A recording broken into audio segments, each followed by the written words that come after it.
política e de governar por uma crise econômica, corrupção. Deodoro da Fonseca foi o general que deu o golpe no Império e proclamou a República. Logo depois, ele foi eleito presidente, mesmo sem entender nada de política e de governar. O Brasil passou por uma econômica, corrupção generalizada e acabou fechando o Congresso. Deodoro só não virou um ditador porque foi forçado a desistir por uma revolta da Marinha. Floriano Peixoto era vice de Deodoro e, ao invés de seguir a lei e convocar novas eleições, resolveu ficar. Ficou conhecido como Marechal de Ferro, porque ele foi extremamente brutal combatendo revoltas separatistas no Sul. Ele estabilizou a República e deu o próprio nome para a capital de Santa Catarina, mas não fez nada pela economia. Prudente de Moraes foi o primeiro presidente que representava os produtores de café e era odiado pelos militares que perderam o poder. Foi um grande diplomata, mas aumentou o endividamento externo do Brasil e foi humilhado na revolta de Canudos, no Nordeste. Como a maioria dos presidentes da República Velha, também não fez muito pelo povo ou pela economia. Campos Salles foi quem criou a política do café com leite, que era a troca de favores entre o governo federal e os estados, principalmente São Paulo e Minas Gerais. Além disso, estabilizou o país e renegociou a dívida com a Inglaterra, aumentou impostos, cortou gastos e terminou o mandato sendo odiado pelo povo. Sem dúvidas, o presidente mais influente da República Velha. Rodrigues Alves transformou o Rio de Janeiro na cidade maravilhosa com as suas grandes obras e anexou o Acre diplomaticamente. Tinha fama de dorminhoco e realmente não fez muito além disso. Afonso Pena tentou integrar a Amazônia e o interior do Brasil com ferrovias. Ele controlou a inflação quando adotou o padrão ouro para a moeda, incentivou a imigração de alemães e italianos e trouxe a primeira leva de japoneses para o Brasil. Além disso, modernizou as Forças Armadas, mas morreu antes do fim de seu mandato. Nilo Peçanha foi o primeiro presidente negro do Brasil. Terminou o mandato e garantiu que os paulistas iriam continuar no poder. Hermes da Fonseca foi um carniceiro combatendo a revolta da Chibata e fez um grande esforço militar para diminuir o poder dos governos estaduais. Também começou a aproximar o Brasil dos Estados Unidos e renegociou a dívida externa. Venceslau Braz governou durante anos de grandes crises no Brasil e no mundo, com a epidemia de gripe espanhola, uma greve geral em 1917 e a entrada do Brasil na Primeira Guerra Mundial. O lado bom é que, como a Europa estava em guerra e não conseguia exportar os produtos de suas fábricas, o Brasil foi obrigado a começar a se industrializar. Delfim Moreira. Rodrigues Alves tinha sido eleito novamente, mas morreu de gripe espanhola. Ele entrou só para convocar novas eleições. Epitácio Pessoa. Teve um governo muito instável por causa de insatisfações dos tenentes das Forças Armadas e pelas greves dos comunistas. Se envolveu em polêmicas sobre raça e, no fim, brigou com os políticos de São Paulo, gerando uma nova crise na política do café com leite. Arthur Bernardes, eleito com clima tenso, teve que lidar com mais revoltas dos tenentes do Exército e lidar com o Rio Grande do Sul, que já mostrava uma nova alternativa para a política do café com leite. Ele já acreditava que o Brasil precisava se industrializar definitivamente, mas não conseguiu fazer nada por causa das crises no seu governo. Washington Luiz teve um governo marcado por mais brigas com os tenentistas e pelo rompimento entre as elites de São Paulo e Minas Gerais. De brinde, ainda ganhou a crise de 29 no seu mandato, a maior crise econômica da história da humanidade. Para fechar o fiasco, rompeu com a política do café com leite de vez, tentando tomar o poder todo para São Paulo. Resultado: Getúlio Vargas. Ele veio de cavalo lá dos Pampas Gaúchos para encabeçar o golpe de 1930, que aconteceu porque ninguém aguentava mais os paulistas mandando na presidência. Primeiro, ele prometeu que ia ficar só 2 anos, mas depois emendou o mandato de presidente, onde criou os direitos trabalhistas e acabou de vez com a autonomia dos estados. Getúlio fez de tudo para ser idolatrado pelo povo brasileiro e conseguiu. Em 1937, ele deu um golpe em si mesmo e virou ditador, aproveitando para industrializar o Brasil com uma mão bem pesada do Estado e tomando bastante dívida com o exterior. Depois, a Segunda Guerra Mundial estourou e o regime foi ficando cada vez mais autoritário, até que quando o exército voltou, ele ameaçou dar um golpe. Aí, o Getúlio preferiu sair para os Pampas por conta própria, mas prometeu que ia voltar. Dutra era candidato do exército e o Getúlio foi obrigado a apoiar. Dutra aproximou o Brasil dos Estados Unidos e começou a construção da estrada que liga o Rio até São Paulo, e que agora tem o nome dele. De resto, ele foi liberal na economia, facilitando o comércio exterior e a industrialização. Getúlio Vargas. Ele falou que ia voltar e voltou mesmo. Algumas pessoas tinham medo de que ele fosse virar ditador de novo, que fez seu governo ser tenso. De destaque, Getúlio criou a Petrobras e o BNDES. Mas as acusações de corrupção e a perseguição contra seus adversários levaram esse governo a um fim trágico. Antes que tirassem ele, Getúlio se tirou dessa para uma melhor. Café Filho, primeiro presidente protestante e ex-goleiro profissional. Tentou conciliar as facções do Brasil e diminuir a inflação, que já estava muito alta, mas falhou em tudo. Juscelino Kubitschek foi imortalizado pelo lema dos 50 anos em 5, prometendo industrialização e prosperidade. De fato, o início do seu governo foi de muita euforia, com o projeto de mudar a capital do Rio de Janeiro para Brasília. Mas o aumento sem noção dos gastos com obras fez a inflação estourar de vez. O Brasil foi campeão do mundo finalmente, e o povo amou Juscelino. Mas essa felicidade durou pouco. Jânio Quadros foi eleito para acabar com a corrupção.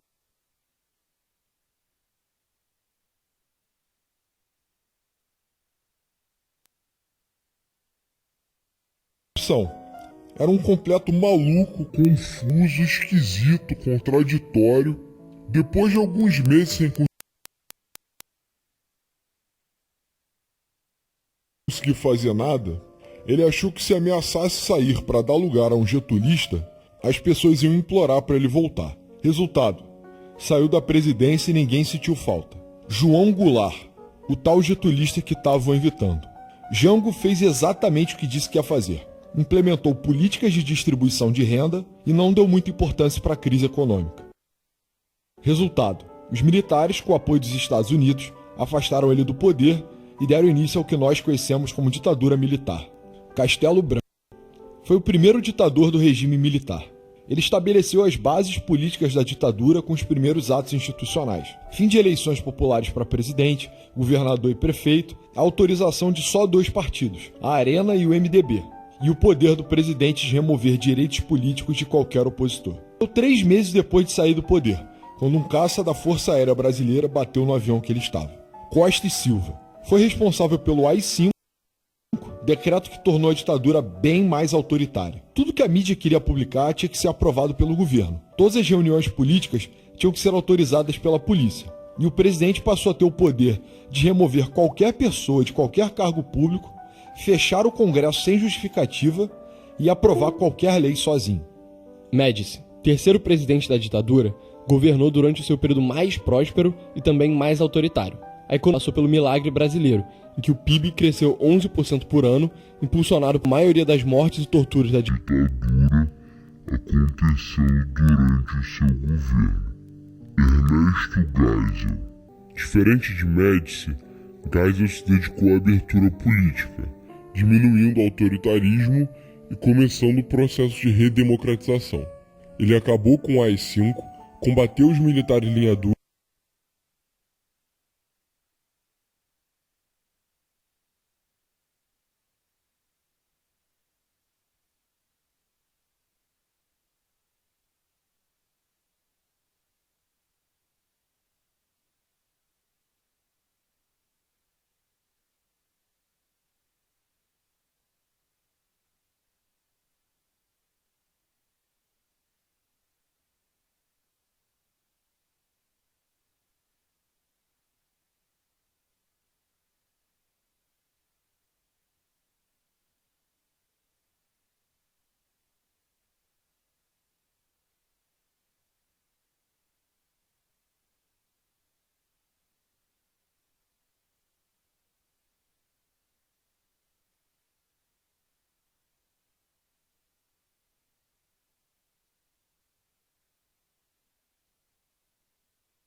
e começou a anistia aos perseguidos por motivos políticos. Na economia, seu governo foi marcado pela diminuição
do crescimento, o aumento da inflação e o aumento do endividamento. Figueiredo. Quinto e último ditador militar, Figueiredo foi quem trouxe a democracia de volta para o Brasil. Ele perdoou todos os condenados políticos da ditadura e permitiu a criação de mais partidos. Economicamente, seu governo deu início à famosa década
perdida.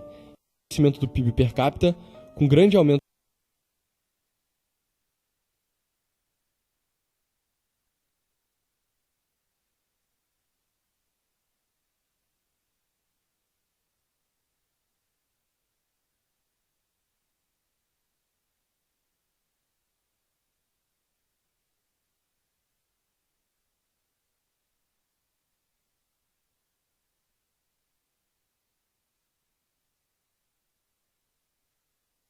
da inflação e da dívida externa. Sarney foi o primeiro presidente civil do Brasil desde João Goulart. Seu governo foi marcado por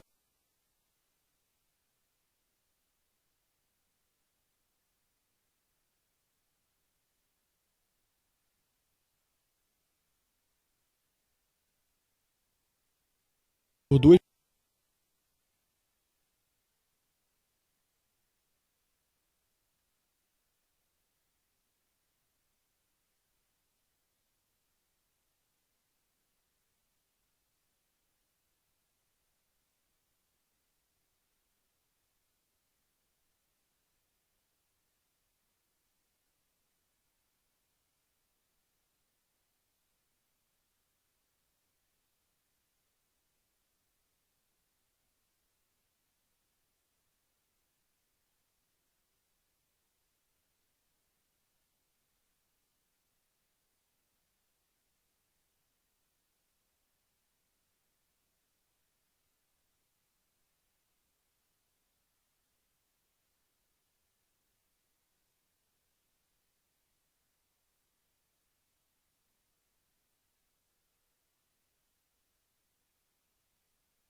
coisas. O fortalecimento de ideias de esquerda na sociedade, que tinham ficado muito tempo reprimidas durante a ditadura, e a aprovação da Constituição de 88, que é a que está em vigor até hoje. Além disso, ele tentou umas formas doidas de diminuir a inflação, como congelamento de preço, que fracassaram, fazendo ela chegar a 2.000% ao ano em 1989. Fernando Collor, queridinho da sua avó, foi o primeiro presidente eleito diretamente pelo povo depois da ditadura. Continuou a tradição do Sarney de tentar abaixar a inflação de formas burras, chegando até a confiscar a poupança dos brasileiros, o que foi um fracasso total. Isso deixou ele muito impopular, o que levou a seu impeachment por corrupção em 1992, deixando o cargo para o seu vice, Itamar Franco. Fez um plebiscito em que os brasileiros puderam escolher entre presidencialismo, parlamentarismo e monarquia constitucional. Para tristeza dos adolescentes de hoje em dia, a monarquia perdeu e o povo escolheu ter um presidente. Também foi durante o seu mandato que o Plano Real acabou com a hiperinflação, usando técnicas econômicas ortodoxas. O ministro da Fazenda que fez esse milagre ficou tão popular que acabou ganhando a próxima eleição, Fernando Henrique Cardoso. Ele continuou implementando o Plano Real, permitiu a reeleição para presidente e ficou famoso por implementar políticas econômicas liberais, como facilitar a entrada de empresas estrangeiras e a privatização de várias estatais, como os bancos estaduais, as empresas de telefonia e de energia. Lula foi eleito porque o Brasil cansou do liberalismo. Lula começou bem tímido o seu governo, se mantendo firme à política econômica moderada do FHC. Com o preço da soja e do ferro super altos por conta do crescimento explosivo da China, o Brasil foi ficando rico. E o Lula aproveitou para ficar mais ousado, criando e expandindo programas sociais e a mão do Estado na economia. Com a crise de 2008, Lula apostou ainda mais no gasto do governo, o que deu certo para o Brasil continuar crescendo, pelo menos até o seu governo acabar. Dilma foi eleita pela imensa popularidade do Lula e redobrou a aposta em políticas intervencionistas. A economia começou a dar sinais de falha, até que ela fracassou totalmente em 2015, dando início à maior crise econômica da história do Brasil. Isso, misturado com as investigações por corrupção que o PT estava passando, não tinha como a Dilma continuar, e ela também passou por um impeachment. Michel Temer. Pode chamar o cara de vampiro ou de golpista, mas o cara, além de ser muito bem casado, conseguiu resolver a crise política e econômica que o Brasil estava passando. Conseguiu estabilizar e liberalizar a economia, fazendo um governo sem grandes sustos. Jair Bolsonaro. O herói de todo tiozão do pavê, o Bolsonaro foi eleito como símbolo do fim dos governos petistas. Se vendeu como anticorrupção, prometeu moralizar a política e a sociedade, além de combater o crime. No fim, ele fez reformas econômicas importantes, mas avançou muito pouco nas suas promessas de governo por conta da pandemia e da dificuldade de articulação política. Os últimos dias de seu governo ainda foram bastante controversos, mas ainda é cedo para falar sobre isso. Lula. Oh shit, here we go again. Para, não sai ainda não. Já a gente vai postar uma tier list ranqueando todos os presidentes do Brasil. Vai sair aqui no canal terça-feira, agora dia 5, então se inscreve para não perder. Dá um like se você curtiu o vídeo e obrigado por assistir até agora. Valeu!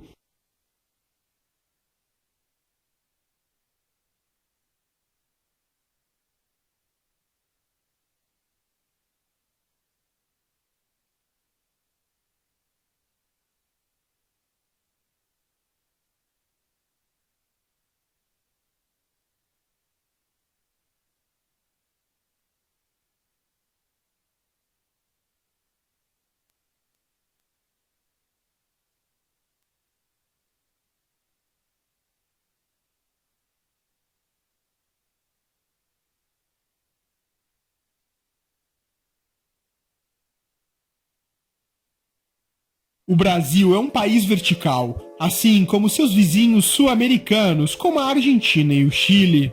Então, grandes projetos que visam integrar os países de norte a sul são realizados pelo governo, como a BR-116, a maior rodovia do Brasil, que tem 4.660 quilômetros, ou a BR-101, BR-364, BR-163, ou, por fim, a 153 e a 158. Todas atravessando o país.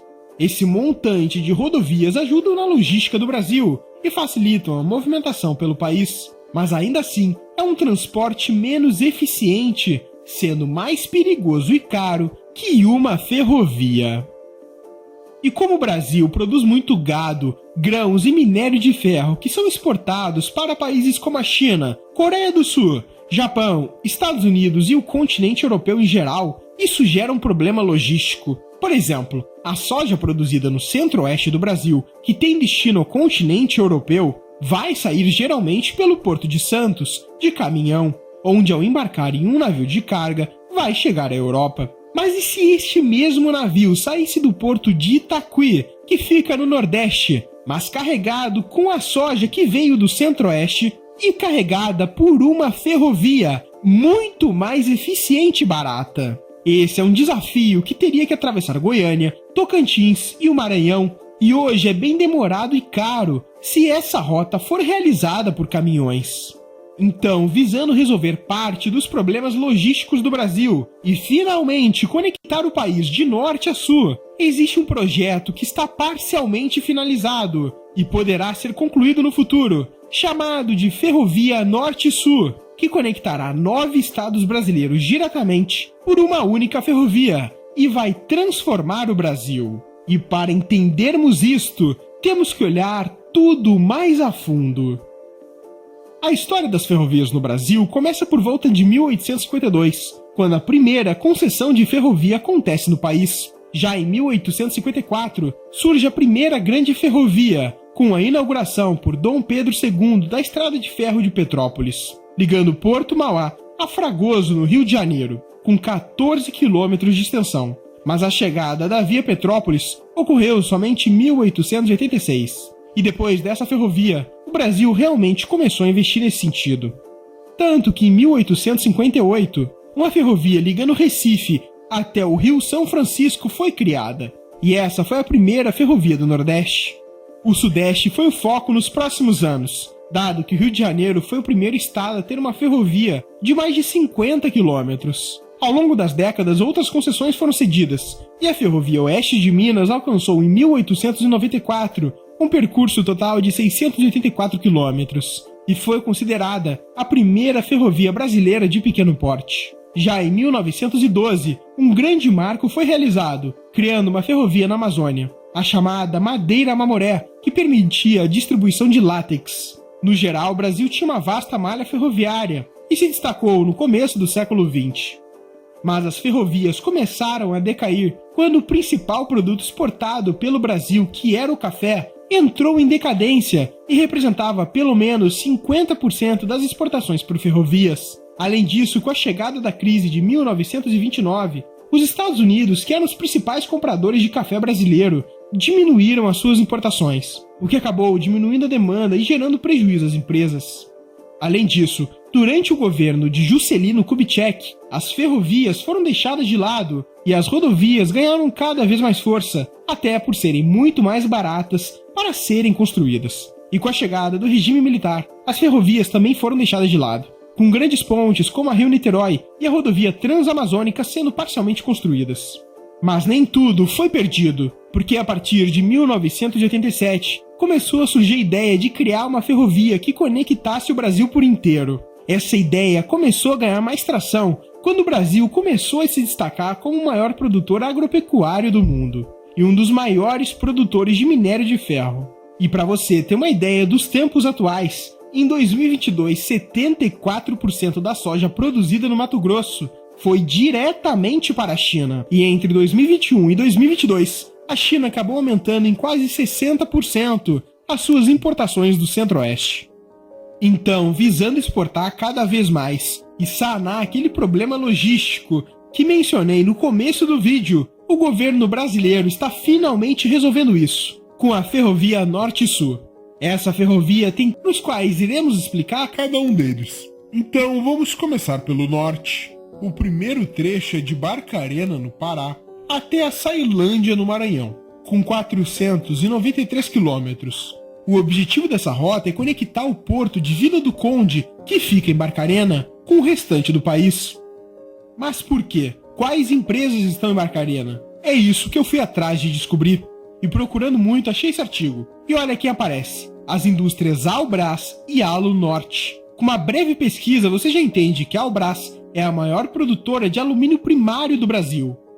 E adivinha, os países que mais importam alumínio do Brasil? São eles o Canadá, a Noruega, a Islândia, o Japão e os Estados Unidos. A Alu Norte é uma empresa que foi criada pelos governos do Brasil com a finalidade de facilitar a vida, e sim a Norsk Hydro. Uma das maiores operações de extração de alumínio no mundo. E com esta ferrovia já operando, as exportações de minério ficam muito mais fáceis. Além dessa rota, existe outra que conecta também o porto de Itaquí, no Maranhão. Então você tá vendo como não é só uma ferrovia, tem muito mais interesses por trás, e até interesses internacionais. Mas lembrando que ainda tem mais 12 rotas, e eu vou explicar cada uma delas. Saindo de Açailândia, a ferrovia se estende até Porto Franco, por 215 quilômetros de extensão. Essa parte foi finalizada em 1996, então já está concluída. Mas uma coisa que realmente me intriguou foi a importância de ligar a Ceilândia, já com mais de 100 mil habitantes, e portanto não é uma cidade tão grande. E com pouco disso a gente já entende. A cidade de Açailândia é esta aqui. Ela é cortada pela BR-010, que se estende por 2.000 quilômetros, atravessando boa parte do Brasil. Mas o que eu foco aqui mesmo é esse pequeno ponto no mapa, que se a gente der um zoom, vemos o Distrito Industrial do Pequiá, onde 5 grandes indústrias siderúrgicas estão instaladas para a produção e exportação do ferro gusa. E de acordo com a prefeitura, além destas indústrias, a cidade também é uma distribuidora da Petrobras e o segundo maior entreposto da Vale no Maranhão. Lembrando que a Vale é a maior produtora de minério de ferro do país. Então é claro o objetivo de construir uma ferrovia pelo Pará. Mas saindo dessa rota, a gente vai para a ligação ferroviária entre Porto Franco, no Maranhão, e Aguiarnópolis, no Tocantins. Esse é o menor trecho da lista. São apenas 42 quilômetros. E o mais interessante que eu descobri sobre a ligação de Porto Franco até Aguiarnópolis é que a zona industrial de Porto Franco surgiu logo após a construção da ferrovia. Essa zona fica entre as duas cidades. A ferrovia Norte-Sul passa pelo meio dessa zona industrial de Porto Franco. E aqui tem grandes indústrias como a Agrex do Brasil, que basicamente tem negócios na área agropecuária, produzindo fertilizantes, sementes e por aí vai. A Cargill também está aqui, e compra e vende grãos para fabricantes de produtos alimentícios. Além delas, a Bunge Alimentos também está aqui. Isso nessa área esquerda. Já à direita tem a DM do Brasil, que trabalha com processamento de soja. Por sua vez, a importância geográfica da cidade de Aguiarnópolis também foi decisiva para a localização da ferrovia Norte-Sul. Isso porque, para conectar o Maranhão ao Tocantins e depois chegar até o Centro-Oeste, em algum momento, a ferrovia iria ter que cruzar o rio Tocantins, que corta o estado. E Aguiarnópolis tem um dos trechos mais estreitos desse rio, o que permitiu a construção de uma ponte menor. E foi exatamente isso que aconteceu. Foi construída uma ponte rodoviária e uma ponte ferroviária paralelamente, que finalmente nos leva para o nosso próximo trecho, entre Aguiarnópolis e Araguaína. Esse trecho tem 114 quilômetros e adentra ao interior do Tocantins, que tem 60% da sua economia baseada justamente na agropecuária, que é o maior objetivo da Ferrovia Norte-Sul. Na verdade, os próximos 3 trechos cruzam exclusivamente o estado do Tocantins. São eles o trecho de Araguaína, Colinas de Tocantins, que tem 153 quilômetros. Depois, o trecho que vai de Colinas do Tocantins até Guaraí, e tem 100 quilômetros. E por fim, desta cidade vai até Capital Palmas, e tem 150 quilômetros. E daqui, segue diretamente para o Goiás, no nosso próximo trecho, que tem 456 quilômetros. E o mais interessante é que todos esses trechos de Tocantins já foram entregues. Mas se essa ferrovia já existe, como que os grãos são transportados da ferrovia para os portos? Para os grãos saírem das fazendas e chegarem até os portos e fábricas, eles têm que percorrer o seguinte caminho. O primeiro passo é, obviamente, caminhões saírem carregados de grãos das fazendas. Após isso, os caminhões vão até um terminal de grãos, onde a soja e o milho, por exemplo, ficam armazenados. Esse terminal, por sua vez, é ligado à ferrovia. Os grãos ficam armazenados em silos e quando o trem chega, os grãos são despejados nos vagões e carregados nos trens. Por fim, os trens vão para o destino final, nesse caso aqui, os portos.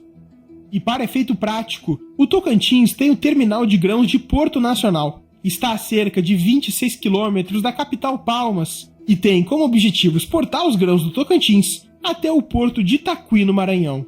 Mas agora, indo para o Centro-Oeste, as coisas ficam mais interessantes ainda, porque no caminho para chegar a Goiás tem a conexão com a ferrovia Oeste-Leste, em Figueirópolis. Essa outra ferrovia vai ter aproximadamente 1.527 quilômetros e conectará o Tocantins e a Bahia até o porto de Ilhéus, no litoral baiano.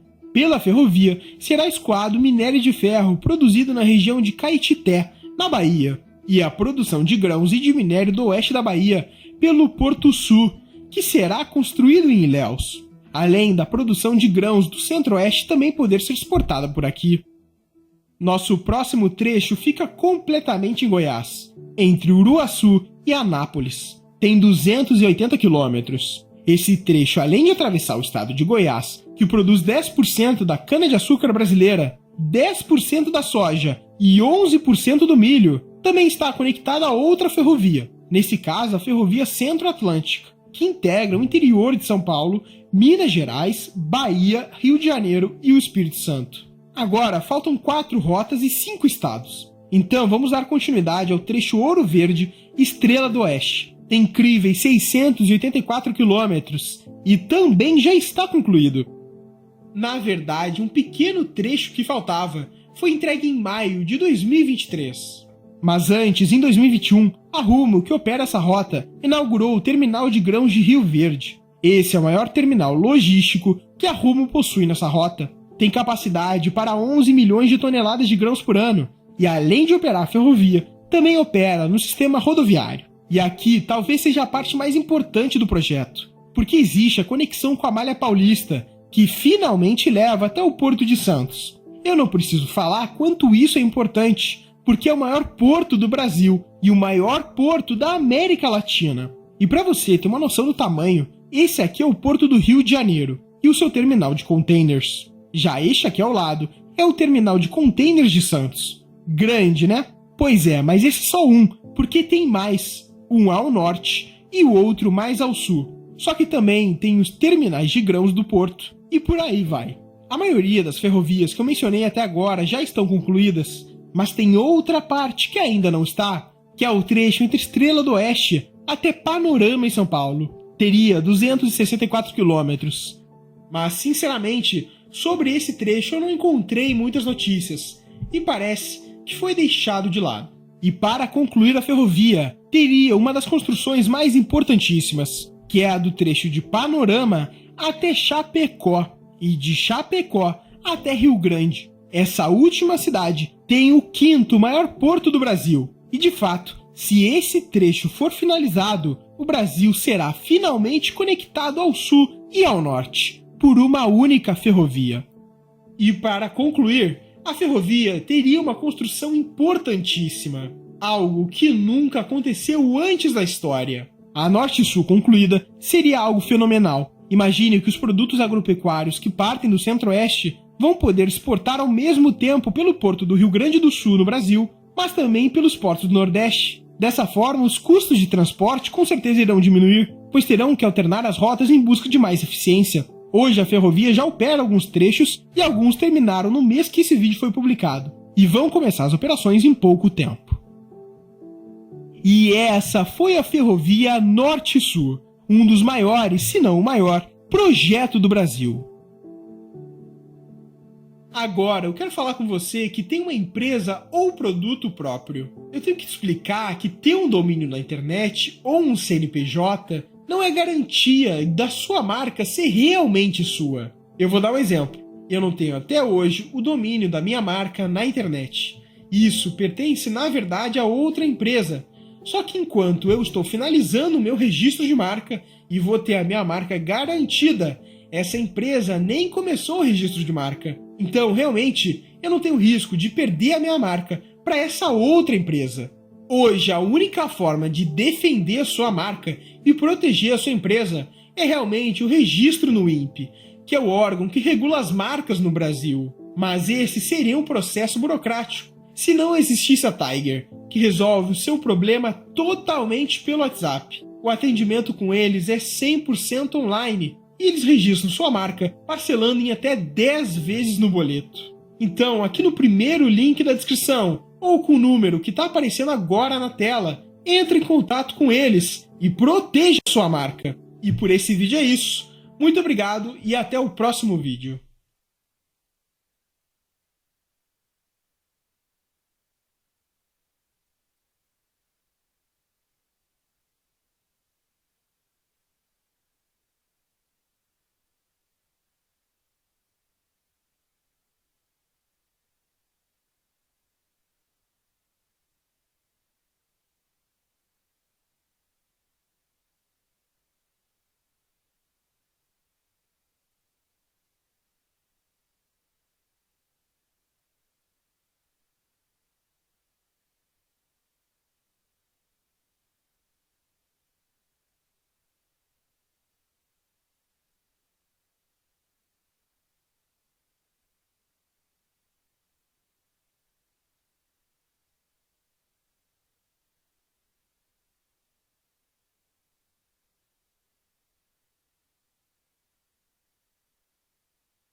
Estes aqui são os 48 estados americanos na região continental dos Estados Unidos, e a maioria da população desse país vive justamente nas regiões costeiras. Aqui no oeste, a Califórnia tem quase 40 milhões de habitantes, Oregon um pouco mais de 4 milhões e Washington 8 milhões.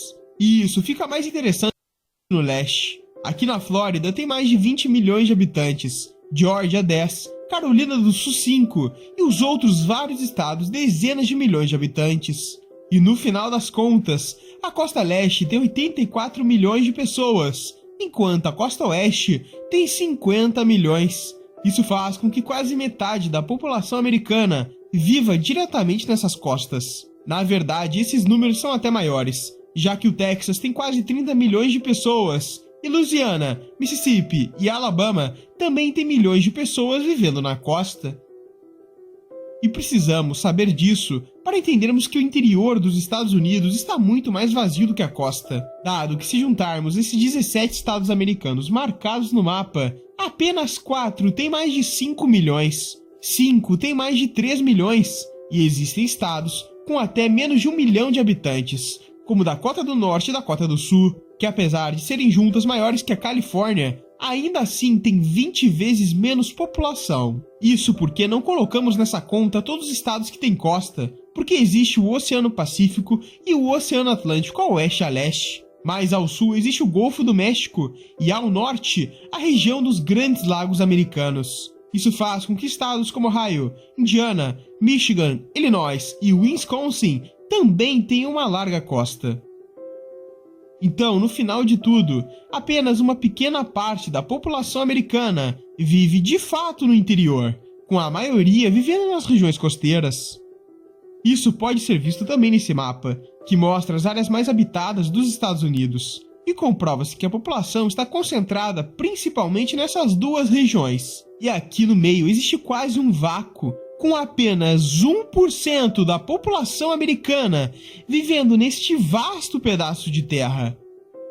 Então, por que exatamente esse imenso local dos Estados Unidos está praticamente vazio se comparado ao restante do país? É isso que vamos responder ao longo desse vídeo. Se você não sabe, o capital financeiro é uma empresa, assim como as milhões que existem no Brasil. Mas para que uma empresa e marca fique protegida e ninguém consiga roubá-la, ela precisa estar registrada no INPE, que é o órgão que regula as marcas no Brasil. E a Tiger ajuda a registrar a sua marca. Com eles é rápido e fácil, você só precisará conversar pelo WhatsApp e farão toda a parte burocrática, na qual você não precisará se preocupar. Então, se quiser ter a propriedade da sua marca garantida, chame eles pelo primeiro link na descrição e seja finalmente o real dono da sua marca.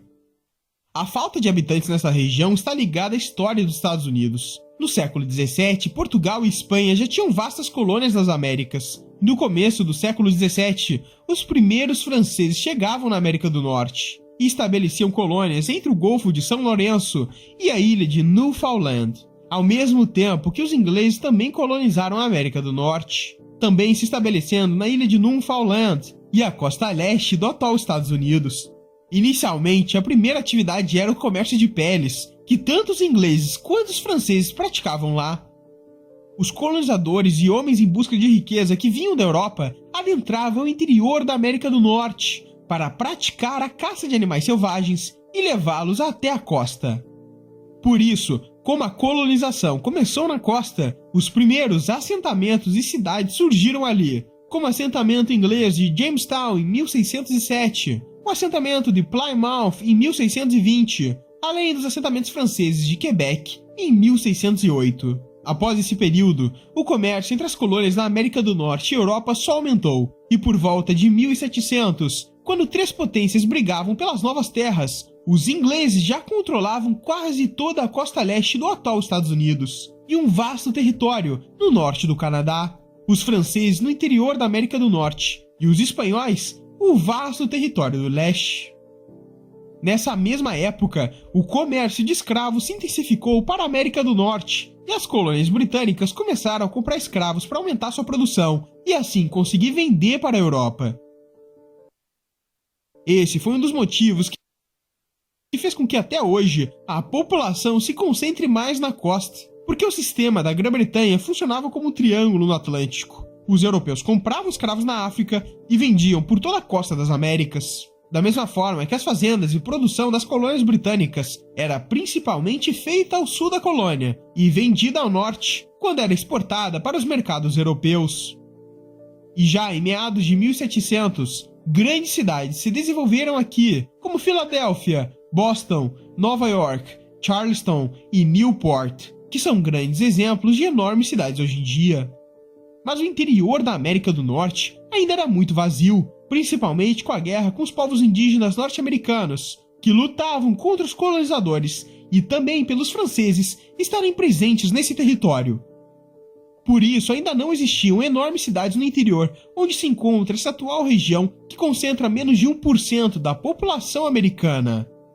Mas vamos voltar à história. Foi por conta disso que em 1754, disputas fronteiriças pela América do Norte começaram entre franceses e ingleses. Posteriormente, a Espanha se juntou com os franceses e os portugueses também ficaram ao lado dos ingleses. E podemos dizer que a partir daqui começou de fato a expansão britânica para o interior da América do Norte e o povoamento do atual Estados Unidos. Porque os britânicos invadiram grandes cidades francesas como Montreal e Quebec, além de lutarem por ilhas no Caribe. E com estas intensas vitórias inglesas, a guerra terminou em 1763, com o Tratado de Paris entre a Grã-Bretanha, França e Espanha. E após esse acordo em Paris, a Grã-Bretanha manteve a maior parte dos territórios que havia capturado os franceses na América do Norte, bem como a Flórida espanhola, várias ilhas do Caribe e outros territórios. Décadas depois, no fim do século XVIII, as colônias britânicas se transformaram no atual Estados Unidos, que conquistaram suas independências. Em 1800, os Estados Unidos não tinham nem um terço do território que tem hoje. Então, a população se concentrou mais na costa por grande parte da sua história, o que explica o leste ter ficado mais povoado e o interior menos povoado. Para se ter uma ideia, vamos traçar um círculo no meio do país. Dentro desse círculo, tem quase a mesma população que essa outra parte na costa. Mas mesmo assim, a costa oeste, que fica do outro lado, ainda tem mais população que a região central dos Estados Unidos. E como isso foi possível? Isso começou em meados de 1800, quando o atual Estados Unidos era apenas uma região ao leste. Mas também existia a Louisiana, que era da França, o território do Oregon, que era do Império Britânico, Flórida espanhola e a Espanha, que controlava grande parte do oeste. E o que deu início à conquista do oeste foram as diversas guerras que estavam acontecendo na Europa. Napoleão Bonaparte e a França eram uma potência com territórios na América do Norte e precisavam de dinheiro para financiar suas guerras. Por isso, ministros dos Estados Unidos foram à França para tentar comprar territórios e conseguiram fazer com que os franceses vendessem o território de Louisiana inteiro para eles por apenas 15 milhões de dólares na época, cerca de 300 milhões hoje em dia. Isso foi tão bizarro que os Estados Unidos pagaram na época 9 centavos por cada hectare de terra. Posteriormente, em 1818 e 1819, os Estados Unidos adquiriram território britânico ao norte e os territórios da Flórida ao sul, que eram da Espanha. Com isso, esse já era o território dos Estados Unidos. Mas foi então que, em 1821, o México conseguiu sua independência da Espanha e agora faziam fronteira com os Estados Unidos, mas os mexicanos ainda não sabiam que os Estados Unidos tomariam seu território. Isso porque o grande objetivo americano era ter total acesso ao Oceano Pacífico, e uma terra que abriu essa oportunidade era o Texas. Os Estados Unidos começaram a alugar terras por lá. Os mexicanos não gostaram disso, e isso acabou escalando para uma guerra entre os dois países. Várias batalhas foram travadas, e assim surgiu a independente República do Texas, que era praticamente um elo dos Estados Unidos. E com isso, o México sofreu diversas pressões naquela região, e por fim, depois de anos, resolveu vender toda essa imensa área pelos mesmos 15 milhões de dólares que a Louisiana foi vendida para os Estados Unidos. E foi nessa época que começou um incentivo do país para uma migração para o oeste, já que estava muito desabitado, e não poderia ter um território tão despovoado perto de seu maior inimigo, na época o México. Na verdade, esses territórios do oeste até tinham uma vasta população, mas era uma população indígena, dos quais os Estados Unidos tinham uma política de combater esses povos. Por isso, nesse século, houve um massacre de centenas de milhares de indígenas nativos da América do Norte, enquanto expandiram para o oeste. Por isso, foi realizado um grande incentivo para que populações europeias migrassem para os Estados Unidos, com a promessa de uma vida melhor. Na época, a Europa vivia grandes conflitos no continente. Por tudo isso, o oeste foi ficando cada vez mais povoado, mas a região central não ficou tanto assim, porque no centro dos Estados Unidos ficam grandes planícies e vastas regiões de rios, onde é totalmente ideal para o plantio. Por isso, enormes propriedades agrícolas surgiram lá e poucas cidades grandes, já que os produtos desses territórios eram vendidos no leste. Mas isso ainda não nos respondeu por que essa região plana ficou extremamente despovoada e por que essa região montanhosa na costa oeste ficou muito mais populosa. Isso aconteceu porque os Estados Unidos encontraram algo precioso ali. Na década de 1840, foi descoberta uma imensa quantidade de ouro na Califórnia. A notícia da descoberta foi tão grande que até marinheiros navegaram ao redor do Cabo Horn e atravessavam até o Istmo do Panamá para chegar até aquela região da Califórnia. Mas dentro dos Estados Unidos, uma das rotas mais utilizadas foi a terrestre, de 3.200 quilômetros, vindo do leste do país. Em agosto de 1848, 4.000 garimpeiros estavam na área, e em um ano, cerca de 80.000 chegaram às minas de ouro da Califórnia. Em 1853, seu número já havia crescido para 250.000, e ao todo, isso teve tanto impacto que mais de 300.000 pessoas chegaram até a Califórnia por esse motivo. É por isso que hoje a Califórnia tem 40 milhões de pessoas e é o estado mais populoso do país. O que nos leva para essa região super despovoada no meio dos Estados Unidos, na qual menos de 1% da população está vivendo aqui, mesmo ela sendo 4 vezes maior do que Portugal. A história nos mostrou por que isso aconteceu, mas existem muitos fatores que podem explicar isso ainda. Por existirem apenas 3 milhões de pessoas, isso é estranho, já que a cidade de Denver, logo ao lado, tem os mesmos 3 milhões também. As cidades aqui são super despovoadas, como Bismarck, Midland, Odessa, San Angelo e tantas outras. Uma das razões disso é a quantidade de territórios pertencentes aos povos nativos da América do Norte, como os Apalaches ao sul da região, além dos Kiowa, os Comanche, os Cheyenne ou os Sioux. A geografia dessa região também não favorece muito. Cerca de metade dos Estados Unidos é muito árido e montanhoso, tanto que aqui existe a região das Montanhas Rochosas. Além disso, a altitude média do oeste é quase o triplo do leste. Essa imensa faixa de terra também é cerca de 60% árida, quase 30% seca e apenas um pouco de clima temperado ao sul.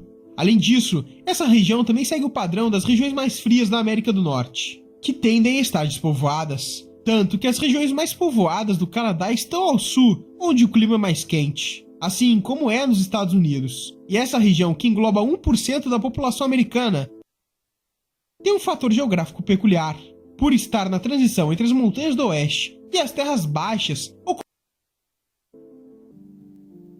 Os ventos polares que vêm do Canadá e da região dos Grandes Lagos adentram ao interior e quando chegam aqui, parte desse ar é barrado pela altitude das montanhas do oeste. Por isso, essa região tem um clima mais seco e frio. E povoar as regiões com melhor agricultura e mais quentes é algo que em toda a história da humanidade se comprovou ser melhor.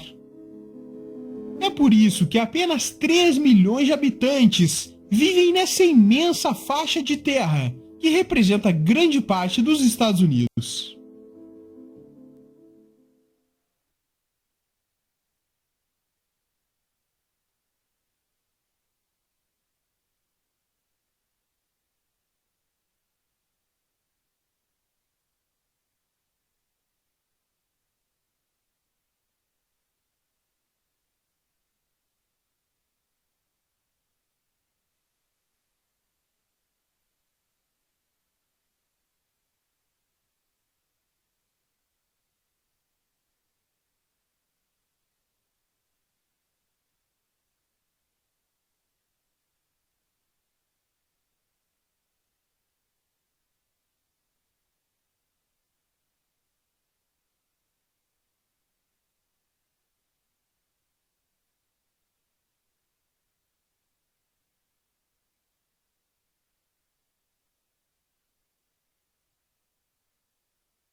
O Brasil é o maior país da América do Sul, e isso não é segredo. Em comparação aos seus vizinhos, o território brasileiro é de longe o que mais ocupa o território sul-americano.